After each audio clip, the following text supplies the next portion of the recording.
Hello, so this is just going to be a short tutorial how to burn scam NFTs in your Phantom wallet, or maybe just get rid of your NFTs that you no longer want to be in your wallet. So this year Phantom wallet introduced their own burn NFT function, so I will show you how to do it. So if you go to your Phantom wallet, click here. So it will ask you to log in if you're not logged in already, but I am logged in. So here is your Phantom wallet. Here where are all your NFTs are stored. You click here.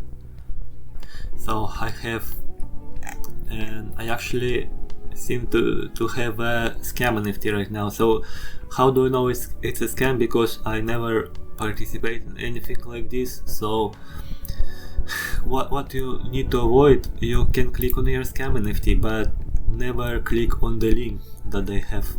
So how would I burn it? I just need to click these three dots, and then there is burn token.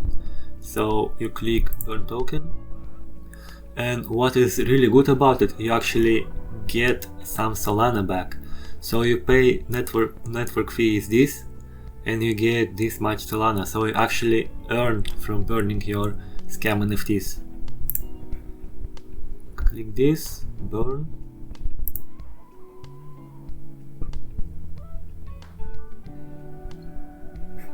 Yeah, all done. There were a few I had a few questions with this, so I actually contacted, because I wasn't sure why I cannot burn some of my NFTs. So for example, if I click this one, three dots, there is no burn token, and I just wanted to get rid of this NFT. I don't want it on my wallet anymore.